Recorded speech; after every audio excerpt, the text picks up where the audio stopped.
কেউ টাকা ধার দিলে সে চাওয়ার আগে টাকাটা ফেরত দেন, ভদ্রতা নাম্বার 1। 2 নাম্বার, কাউকে আপনি কল করেছেন, 2বার বেশি কল করবেন না। সে যদি না ধরে কখনো কল করলে, আপনি কল করেছেন 2বার পর ধরে নাই, তার মানে সে আপনার কলের থেকে গুরুত্বপূর্ণ কাজে ব্যস্ত আছে, পরে কল করেন। 3 নাম্বার, ফোনের রিংটোন এমন রাখবেন না যাতে আশেপাশের মোটামুটি কয়েক বর্গ কিলোমিটার লোকজন একদম জেগে যায়। পাবলিক প্লেসে ভাইব্রেশনও রাখেন বা সাইলেন্ট রাখেন। ফোনে আজকাল ছবি তোলা হয় অনেক, কেউ যদি আপনার ছবি তোলার জন্য যদি কেউ ফোন দেয়, ওই তার ফোনের ছবি নিয়ে সোয়াপ করা শুরু করবেন না ডানে বামে গ্যালারিতে, বিকজ যেটা দেখতে দিয়েছে সেটা দেখেন, আপনি তো জানেন না যে ডানে বা বামে কি ছবি আছে তার, ঠিক না? হাসপাতালে যদি কারোর সাথে দেখা হয় পরিচিত, তাহলে কখনোই কি কারণে হাসপাতালে এসছে, কি অসুস্থতা, এগুলো নিয়ে বেশি কথা বলবেন না। কারণ ব্যক্তিগত অসুস্থতা নিয়ে বারবার জিজ্ঞেস করাটা বা তাকে জানতে চাওয়াটা আসলে ভদ্রতা না।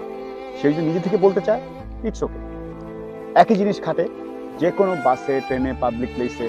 যদি আপনার নিজে থেকে কথা বলতে না আসে, ভাই আপনার দেশে বাড়ি কই, ছেলে মেয়ে কয়টা, কেমন আছেন, কোথায় যাচ্ছেন, এখানে কেন বসছেন, এই সিটে কেন, এত কথা জিজ্ঞেস করার দরকার নেই।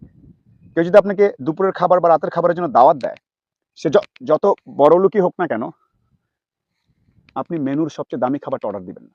আপনাকে বলেছে অর্ডার দেন, কিন্তু আপনি তাকে বলবেন যে অর্ডারটা আপনি দেন। এটা একটা মিনিমাম কার্টেসি।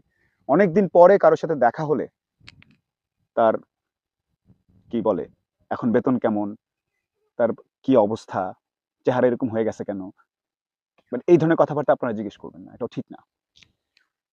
তারপর অফিসে বা বিভিন্ন জায়গায় আপনি কারোর সাথে কথা বলতে গিয়েছেন, সে কোনো একটা কাজে ব্যস্ত, আপনি কথা বলেই যাচ্ছেন, সে হয়তো আপনাকে এটা বোঝাচ্ছে কোনো না কোনো ভঙ্গির মাধ্যমে যে সে এখন কথা বলতে আগ্রহী না, তাকে তার মতো কাজ করতে দেন, ইগোতে নেওয়ার কিছু নাই, সে হয়তো ব্যস্ত, অন্য একটা সময় আসেন।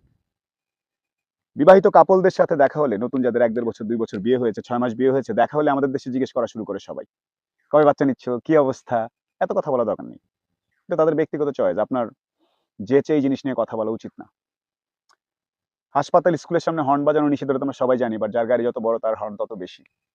এটাও ভদ্রতা বোধ না যে আপনি যখন তখন হর্ন দিচ্ছেন, ডিপার দেয় আজকাল পেছন থেকে কিছু হলেই, তারপর চিক চিক চিক লাইট ব্যবহার করে, ভদ্রতা বোধের মধ্যে পড়ে না। এই জিনিসগুলো চেঞ্জ করবেন। আর যখন তখন ভিডিও কল দিয়ে বসবেন না লোকজনকে। আজকাল দেখতে পারি বিভিন্ন প্ল্যাটফর্মে আপনি চেনেন না, তাকে ভিডিও কল দিয়ে বসে আছেন। তো এগুলো হচ্ছে কিছু, আমার এই মাছেদের ভদ্রতা বোধ খুবই খারাপ, আমার অনেকক্ষণ ধরে আমি চেষ্টা করে যাচ্ছি, হচ্ছে না। সে হচ্ছে কিছু ভদ্রতা বোধের উদাহরণ দিলাম। ধারের টাকা ফেরত দিবেন, ফোন নিয়ে বেশি বাড়াবাড়ি করার দরকার নেই, কারোর সাথে দেখা হলে তাকে এই যে নানান কিছু আগে বলার দরকার নেই। আর ওই যে কবে বাচ্চা নেবে, কি নেবে, এগুলো বলার দরকার নেই। কেউ আপনাকে খাবারের জন্য দাওয়াত দিয়েছে মানে সবচেয়ে দামি খাবারটা খেয়ে ফেলে, এটাও দরকার নেই। শোনেন, আমরা একটু একে অপর প্রতি